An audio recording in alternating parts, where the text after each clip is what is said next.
खतरनाक खेल में मैं कभी सांसें तेजी से खींच लेता हूँ तो कभी अपनी जेब टटोल लेता हूँ।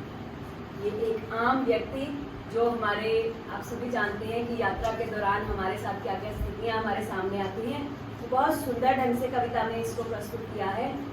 कविताओं के सफर में आगे बढ़ते हुए मैंने ये पाया कि कवि ने कुछ ऐसे विषयों को छुआ है जो आज हमारी सोच से कहीं परे जा चुके हैं। आज की इस भागती दौड़ती और मशीनों पर चलती जिंदगी में चौकीदार, डाकिया जैसे व्यक्ति भला किसे याद है। तो इन्होंने इस तरह के व्यक्तियों को अपने कविताओं में स्थान दिया है। इन्होंने इन पंक्तियों को उभारा है। चौकीदार कविता की पंक्तियां आपके समक्ष रखूंगी। जब हम कहीं गहरी निद्रा में सोए और खोए रहते हैं, जब हम कहीं गहरी निद्रा में सोए और खोए रहते हैं, तभी ठक ठक की आवाज करता, तभी ठक ठक की आवाज करता, आधी रात पहरा देता हुआ चौकीदार गली गली से गुजरता, पूरी करता है अपनी पदयात्रा। रात भर जाग जाग कर देखता, निहारता, संवारता रहता है। रात रात भर जागकर देखता, निहारता, संवारता रहता है हमारे साजो सामान को, हर रोज हर रात पूरा साल। तो ये एक हमारे समाज में एक ऐसा कर्तव्यनिष्ठ व्यक्ति है जिसके हम काम को शायद कभी इतना गौर से हम देखते ही नहीं हैं। इवन कभी हमें लगता है चौकीदार दरवाजे पर खड़ा हो जाए तो मुझसे पूछते हैं, हमें तेरे को आजकल आता भी है कि नहीं आता है। तो उसका एक छोटा सा काम है, लेकिन वो हमारे लिए कितना महत्वपूर्ण है, इन्होंने अपनी इस कविता के द्वारा हमारे समक्ष रखा है। बहुत सुंदर कविता है ये भी। बड़ी ही सुंदर पंक्तियों से इन लोगों का वर्णन पुस्तक का आकर्षण बन पड़ा है। कविता की बात हो और गरीब, मजदूर, कृषक, इन लोगों की बात ना हो, ऐसा हो ही नहीं सकता। क्योंकि एक कवि मन जो है वो बहुत ही नाजुक और संवेदनशील भावनाओं से ओतप्रोत रहता है। तो इन्होंने भी इसी तरह की कविताओं को आमने सामने कर इस समाज के गरीब वर्ग की दयनीय स्थिति को जीता जागता वृत्तांत हमारे सामने प्रस्तुत किया है। खुलेआम बाजार में लाउड स्पीकर में हिदायत दी गई, ये कविता है जिसकी पंक्तियां मैं आपके समक्ष रख रही हूँ।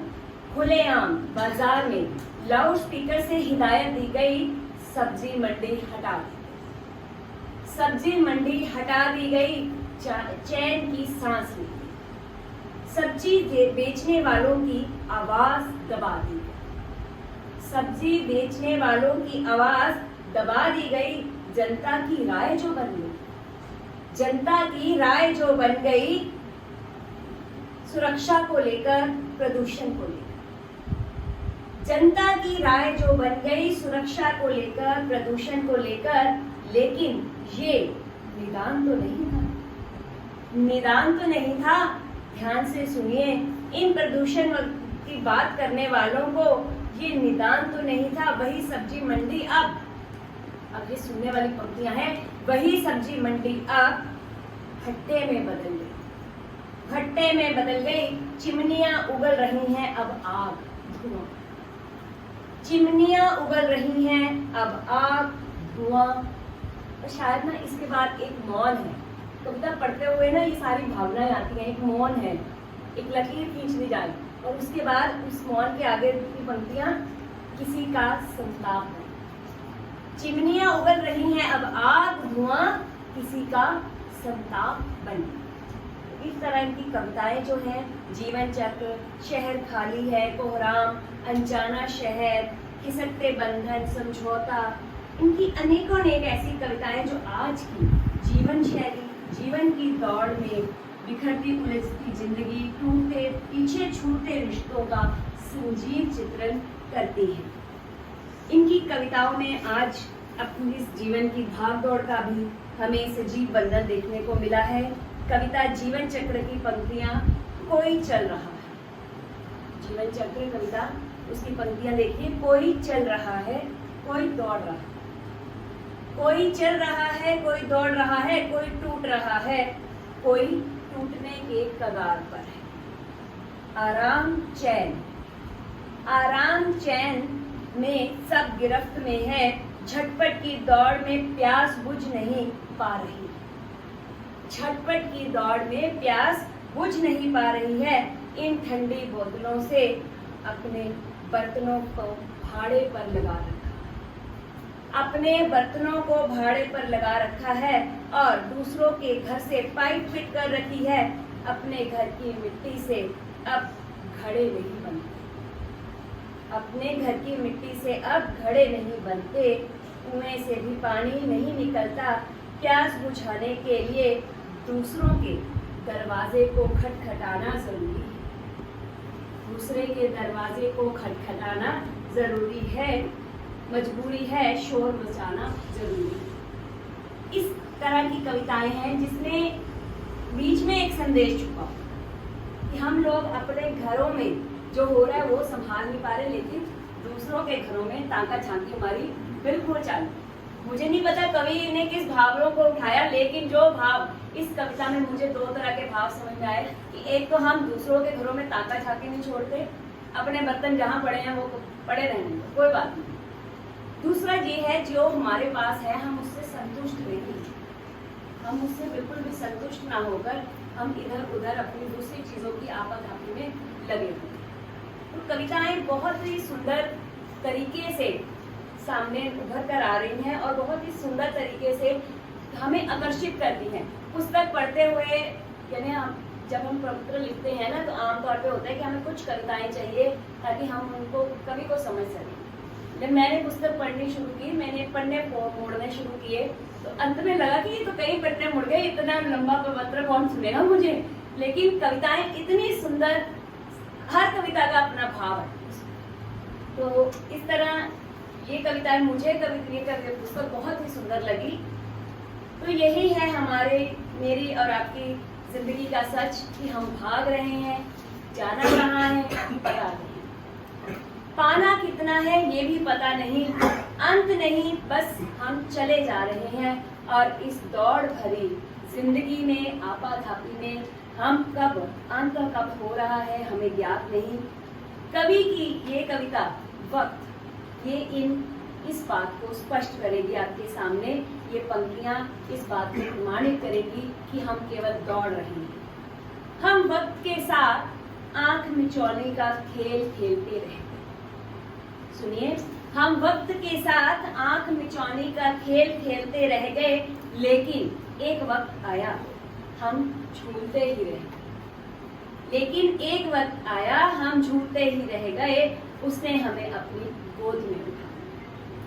बहुत ही डीप मैसेज देने वाली कविता है ये कि हाँ, वक्त के साथ हम जो कर रहे हैं वो हमें नहीं पता, लेकिन जब वक्त सामने खड़ा होगा तो हमारी शायद ये राय होगी कि हाँ और खेलो थोड़ा सा।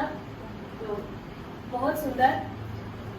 इस पुस्तक में दलीप जी ने एक और पहलू हमारे समक्ष रखा है। जब मैं कविता पढ़ रही थी, कविताएं पढ़ते पढ़ते, तो मैंने बड़े ध्यान से जब इसको दोबारा पुस्तक को देखा, अंधेरे में से जो इसका शीर्षक है, इस पर दो कविताएं आधारित हैं, भाग 1 और भाग 2। तो ये दो, एक और था कि ये कविता का शीर्षक है, शायद इसलिए इस पर दो कविताएं आधारित हैं, लेकिन इन्होंने इसके अंत में जाते हुए, पुस्तक के जब हम अंत में जाते हैं तो इन्होंने कविताओं की एक सीरीज दी है। बड़ी सुंदर चीज है वो लगी मुझे। कविताओं की सीरीज है, पहला दरवाजा, दूसरा दरवाजा, तीसरा दरवाजा।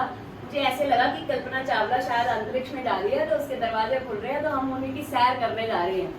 फिर वो दरवाजे पढ़ने के बाद, टाइटल पढ़ने के बाद मैं वापस सारी कविताएं पढ़ने के लिए, होली के बहाने, दूसरा दरवाजा, बंद लोहार, तीसरा एक और सच, चौथे दरवाजे पर बढ़ते कदम, पांचवा तेजी से बढ़ते कदम, छठा दरवाजे की ओर, और अंतिम जिसका नाम चक्रव्यूह का अंतिम द्वार, सत्य की खोज, ईश्वर प्राप्ति।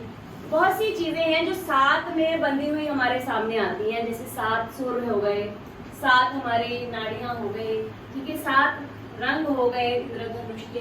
तो 7 चीजें कई तरह से हम उनको साधते हैं। तो इन्होंने अपनी कविताओं को भी 7 कविताओं के द्वारा साध लिया।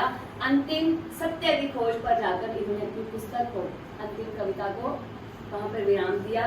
बहुत ही सुंदर लड़ी जो है इन 7 कविताओं की इन्होंने सीरीज बनाई, जो बहुत अच्छा प्रयास लगा। कविताओं की कविताएं जीवन संघर्ष से ऊंची विचारों से बंधी जीवन के विविध रूपों को दर्शाती, साथ ही आशा की किरण में से, अंधेरे में से रोशनी लेकर सभी को एक उम्मीद देती है कि अंधेरे में से हम सभी अवश्य बाहर आएंगे। आज नहीं तो कल अवश्य हमारे जीवन में उजाला होगा और ये अंधेरा दूर होगा, रोशनी फैलेगी। कवि की पुस्तक में बेशक अंधेरे में से शीर्षक कविता किसी और विषय पर है, परंतु मैंने जो सबसे पहले पंक्तियां पढ़ी मुझे कहीं ना कहीं वो बांध गई और मुझे लगता है कि वो कविता ही खास तौर पर अंधेरे में से बाहर निकालने के लिए रची गई है। तो अगर मेरा राय होती, मैं केवल एक राय दे रही हूँ, आप बुरा ना माने, कि वो कविता ही अंधेरे में से शीर्षक के साथ जोड़नी चाहिए थी। और उन्हीं पंक्तियों को मैं दोहराते हुए अब आपको शुभकामनाएं दूंगी। आशा करूंगी कि समस्त साहित्य जगत में ये पुस्तक अपनी चमक बिखेरे और अंत में उन्हीं पंक्तियों के साथ अपनी वाणी को विराम दूंगी। उन्हें वही पंक्तियां आपके सामने दोहराना चाहूंगी। हमें फिर से टटोलने होंगे रास्ते, हमें फिर से टटोलने होंगे रास्ते, जहमत उठानी होगी, अपनी कर्कश लड़खड़ाती आवाज को संभालना होगा, अपनी कर्कश लड़खड़ाती आवाज को संभालना होगा, निकलना होगा, चीरना होगा, निकलना होगा, खुद ही चीरना होगा, खुद ही खुद को अंधेरे में से। ये खुद शब्द जो मेरा है, क्षमा चाहूंगी, कभी सामने है लेकिन उनकी कविता को थोड़ा सा हिलाने के लिए धन्यवाद। बहुत बहुत